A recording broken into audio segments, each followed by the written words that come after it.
lorsque nous n'avons pas de mœurs, c'est-à-dire je vais obéir à une loi civile, soit par contrainte, ok, soit par intérêt. Je vais illustrer par un exemple. Adhérer par exemple à l'armée, c'est un devoir civique, ok. Mais dans le contexte congolais, on a connu même à l'époque de Mobutu, où on capturait les étudiants. On les amène dans l'armée. Ça dépend des circonstances. Par contrainte. Ouais. Ou, à l'époque, si l'enfant se méconduit dans la famille, il est turbulent, on dit, non, on doit l'envoyer dans l'armée. C'est-à-dire, on capture l'enfant, alors que la discipline, on l'amène dans l'armée. Et l'enfant devient militaire par contrainte. Mais il n'est pas allé, il n'a pas intégré l'armée par devoir. Il y a ce qu'on appelle le devoir. Par exemple, notre pays actuellement est agressé.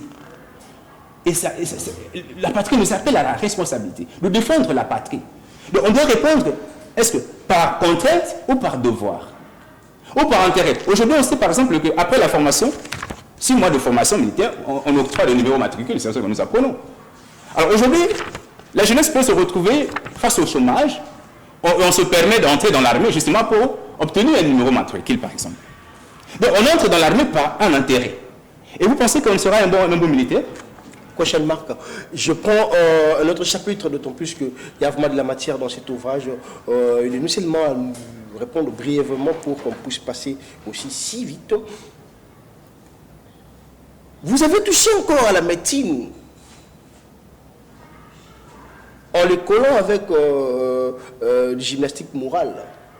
Vous voulez nous faire croire et croire aux téléspectateurs et aux lecteurs de votre ouvrage que la morale est au centre de tout. Activité, de toute activité. Ok, merci cher journaliste. Je crois que c'est une question vraiment essentielle. La morale, c'est le fondement de la société. Une société qui rejette la morale, c'est une société qui est en voie de disparition. Et nous devons savoir que il y a 2 types d'éducation qu'on doit acquérir l'enfant. Il y a ce qu'on appelle l'éducation de l'esprit et il y a aussi ce qu'on appelle l'éducation du cœur ou du caractère. Mais au Congo, on s'arrête simplement à l'éducation de l'esprit. C'est-à-dire qu'on envoie quelqu'un à l'école pour devenir intelligent. Par exemple, pour faire de bonnes analyses, il est professeur d'université, il est intelligent. Et je crois même, nous suivons même à la télé, on voit comment les gens se gonflent d'orgueil. Je suis docteur, je suis professeur, j'ai autant de thèses et j'étudie. Et c'est ça, on s'arrête à l'éducation de l'esprit. Mais on oublie notre dimension de l'éducation, ce qu'on appelle l'éducation proprement dite. C'est l'éducation du cœur, du caractère. Ok? Lorsque je parle de l'éducation du caractère ou du cœur, ici, je fais allusion au sentiment. Il y a le dévouement, par exemple. On se sacrifie pour les autres. Vous avez vu le grand millionnaire anglais qui était dans le Titanic? Parce que la priorité était donnée aux femmes et les enfants. On devait d'abord sauver, parce que dans les canaux, là, il n'y avait pas assez de place pour recueillir, n'est-ce pas, toutes les personnes. Mais le millionnaire, on voulait le sauver.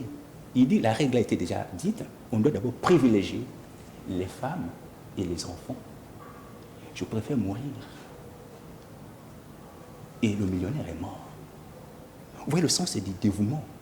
Cette dimension qui pose problème pour nous. Alors, chez nous maintenant, quand on développe l'éducation de l'esprit, on oublie l'éducation du cœur, il y a maintenant les passions. Et c'est ça, je parle là des maladies. Il y a l'égoïsme, qui est une maladie de l'âme, qui engendre, par exemple, la cupidité, que nous voyons au Congo. Nous décrions, les hommes sont cupides. On vole, on détourne.